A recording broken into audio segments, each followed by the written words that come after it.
दोस्तों, अपने चैनल भारत की कहानियाँ को सब्सक्राइब कीजिए। आइए कहानी शुरू करते हैं। अगले दिन समीर किरण का इंतजार कर रहा होता है, लेकिन किरण ने तो आज छुट्टी ही ली हुई थी। तभी समीर के कैबिन में कोई नॉक करता है। समीर को लगता है कि किरण आई है, लेकिन वहां किरण के बदले ऊषा को देखकर वो उदास हो जाता है और उसे अंदर आने के लिए बोलता है। ऊषा अंदर आती है और नमस्ते बोलती है। समीर भी उसे नमस्ते बोलता है। ऊषा उसे बोलती है कि साहब जी, आज किरण नहीं आ पाएगी। वो तो आ रही थी, मगर मैंने ही मना कर दिया।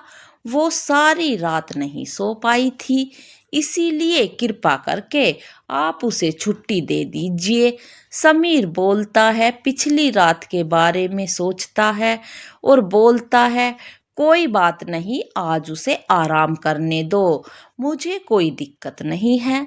ऊषा खुश हो जाती है और समीर को धन्यवाद बोल के जाने लगती है, लेकिन समीर उसे रोक लेता है और बोलता है कि अगर तुमको कोई दिक्कत ना हो तो तुम थोड़ी देर यहाँ रुक सकती हो, मुझे किरण के बारे में कुछ पूछना था।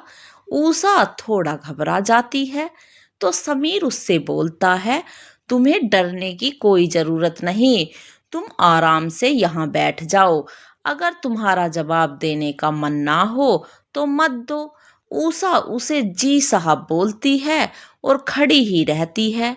तो समीर उसे बैठने के लिए बोलता है, लेकिन ऊषा मना कर देती है कि नहीं साहब जी, आपने बैठने के लिए ही बोला, वही मेरे लिए बहुत बड़ी बात है। मेरी इतनी हैसियत नहीं कि मैं आपके सामने आपके आगे बैठूं। समीर उसे समझाता है कि वो ऐसा न सोचे, इन बातों में विश्वास नहीं रखे। तुम भी मेरे ऑफिस में काम करने वाली कर्मचारी हो, हम सब एक ही ऑफिस में काम करते हैं। मगर उषा उसे फिर भी मना कर देती है। तो समीर फिर कुछ नहीं बोलता और उससे पूछता है कि तुम किरण को कब से जानती हो? तो उषा बोलती है कि हमें मिले हुए कुछ ही महीने हुए हैं। मैं तो कूड़ा बीनने वाली थी। कुछ ही महीने पहले मुझे किरण मिली और हमारी दोस्ती हो गई। समीर हुम में जवाब देता है और बोलता है, तुम दोनों को देखकर लगता ही नहीं तुम्हारी दोस्ती को ज्यादा टाइम नहीं हुआ है। मुझे तो लगता था कि तुम बचपन की दोस्त हो। ऊषा बोलती है कि किरण है ही ऐसी कि उसके साथ तो कोई भी दोस्त बन जाता है उसका। ये बोल के ऊषा समीर से जाने के लिए पूछती है, तो समीर उसे जाने के लिए बोलता है। उधर किरण सोकर उठ जाती है और रजत के बॉस के बारे में सोचने लगती है कि कहीं उसे पता तो नहीं लग गया कि मैं यहाँ हूँ। लेकिन उसे पता कैसे चल सकता है? मैंने तो भाई को भी नहीं बताया। इसका पता मुझे समीर के सर से ही पता चलेगा कि उन्हें कैसे पता मेरे बारे में, क्योंकि वो उनसे ही मिलने आए होंगे और मुझे जल्दी ही यहाँ से जाने के बारे में सोचना पड़ेगा। यही सोचते सोचते दोपहर हो जाती है और ऊषा कमरे में आती है। वो किरण को उठा हुआ देखकर उसे लंच के लिए पूछती है। किरण हाँ में जवाब देती है और दोनों खाना खा लेते हैं। ऊषा उसे तबीयत के बारे में पूछती है, तो किरण उसे ठीक है बोल देती है।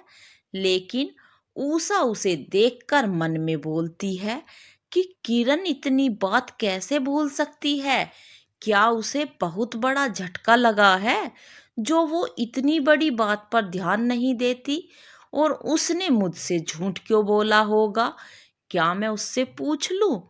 ऊषा को समझ नहीं आ रहा था कि वो क्या करे, लेकिन वो बाद में बात करने की सोच कर चली जाती है और किरण को अपना ध्यान रखने को बोलती है। ये दिन भी ऐसे ही निकल जाता है।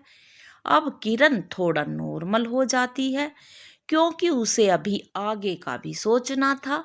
अगले दिन वो ऑफिस के लिए तैयार हो रही होती है और उषा उसे ध्यान से देख रही होती है। किरण पहले की तरह तैयार होती है और नाश्ता करके चली जाती है। वो ऑफिस में जाकर समीर के कैबिन में जाती है और उसे गुड मॉर्निंग विश करती है। समीर उसे देखकर गुड मॉर्निंग बोलता है और उसे वो देखकर वो सोच में पड़ जाता है और उसे अचानक ध्यान आता है, पर वो किरण से कुछ नहीं बोलता। किरण अपने कैबिन में चली जाती है। किरण के जाने के बाद वो किरण का चेहरा ध्यान से याद करता है, खुश हो जाता है कि उसने तो किरण का चेहरा देख लिया और शायद किरण को ये याद भी नहीं है। ये सोच के वो हैरान हो जाता है कि किरण को अपना चेहरा छुपाने की क्या जरूरत पड़ी थी। वो इतनी सुंदर है, जरूर कोई ना कोई बात है, लेकिन पता कैसे करूं? किरण तो बताने से रही और ऊषा भी नहीं बताएगी, तो क्या करूं? वो किरण को कॉल करके अपने कैबिन में बुलाता है। किरण जैसे ही ये सुनती है कि बॉस अपने कैबिन में बुला रहे हैं, वो समझ जाती है कि पक्का वो उस दिन के बारे में पूछेंगे। तभी उसे ध्यान आता है कि अरे मैं तो सोचा ही नहीं मैंने तो। वो जल्दी से समीर के कैबिन में जाती है। समीर उसे बैठने के लिए बोलता है। किरण बैठ जाती है तो समीर उससे उसकी तबीयत के बारे में पूछता है। तो किरण बोलती है कि अब मैं ठीक हूँ। समीर उससे पूछता है कि तुम्हें अचानक क्या हो गया था और तुम टेबल के नीचे क्यों थी? किरण ये सुनकर परेशान हो जाती है और बोलती है, हकलाने हकलाने लगती है। तो समीर उससे बोलता है कि तुम्हें डरने की कोई जरूरत नहीं, तुम मुझे सब कुछ बता सकती हो। तब किरण बोलती है कि मुझे भी नहीं पता क्या हुआ था मेरे साथ ये पहली बार ही हुआ था। मैं तो पेन उठाने के लिए टेबल के नीचे गई थी और अचानक से मैं बेहोश हो गई। उसके बाद तो मुझे कुछ भी याद नहीं। समीर हम में जवाब देता है। तब किरण उससे पूछती है कि सर मैं आपसे कुछ पूछना चाहती हूँ, अगर आपको कोई परेशानी ना हो तो समीर उससे पूछने के लिए बोलता है। तो किरण बोलती है कि उस दिन ऑफिस में एक सर आए थे, वो कौन थे? समीर पहले सोचने लगता है, तब उसे ध्यान आता है वो तो मेरा भाई है, दोस्त है, मेरा सब कुछ है और वो मेरे ऑफिस में पार्टनर भी है। उसका नाम निशांत है। मैं तुमको बुलाने भी गया था, तुमको कॉल भी करी थी, पर तुम कहीं मिली ही नहीं। मैं तुमको उससे मिलवाना चाहता था और उसको भी अर्जेंट काम से कहीं जाना पड़ा, पर अगली बार मैं तुमको उससे जरूर मिलवाऊंगा। किरण हाँ में जवाब देती है। जाने के लिए पूछती है कि मुझे कुछ काम है, मैं जाऊं क्या? समीर उसे जाने के लिए बोलता है। किरण के जाते ही समीर मुस्कुराने लगता है और मन में बोलता है कि सच में उसकी आंखें उसकी तरह ही सुंदर हैं, लेकिन पता नहीं क्यों वो ये छिपाती है। उधर किरण अपने कैबिन में जाकर अपनी चेयर पर धम से बैठती है और कहती है कि मेरे साथ ही ऐसा क्यों?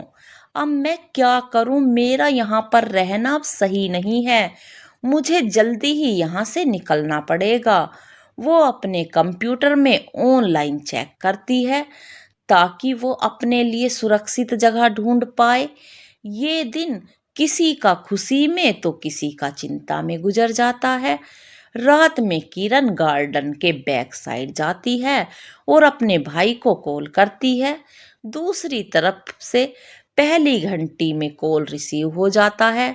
दोनों भाई बहन अपनी बातें कर रहे थे और समीर इनकी बातें सुनकर जल रहा था कि मुझे तो कभी सही से जवाब भी नहीं देती और यहाँ इसकी हंसी नहीं रुक रही।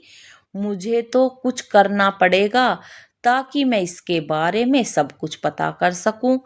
किरण बात करके अपने कमरे में चली जाती है और समीर वहीं सोचते हुए बैठ जाता है। अगले दिन सब अपने डेली रूटीन में काम कर रहे होते हैं। लंच में किरण ऊषा से बात करने बैठ जाती है और बोलती है कि ऊषा, मुझे कुछ बात करनी है, अगर तुझे सही लगे तो बताना। ऊषा हाँ में जवाब देती है। किरण बोलती है कि यहाँ पर काम करते हुए हमें 1 महीने से ऊपर हो गया, हमने अभी तक सैलरी की बात भी नहीं करी, क्या हम इसके लिए बात करें? ऊषा उससे बोलती है कि तू ये बात करना चाहती हो तो तुम्हें नहीं लगता तुमको अपने पर भी ध्यान देना चाहिए? तुम अपनी तबीयत के बारे में नहीं बोलना चाहती और तुमने मुझसे इतना बड़ा झूठ बोला। अगर तुम मुझे अपने बारे में नहीं बताना चाहती तो मत बताओ, मगर झूठ तो मत बोलो। किरण बोलती है कि मैंने तुमसे कब झूठ बोला? ऊषा बोलती है कि तुम्हें अभी भी कुछ याद नहीं?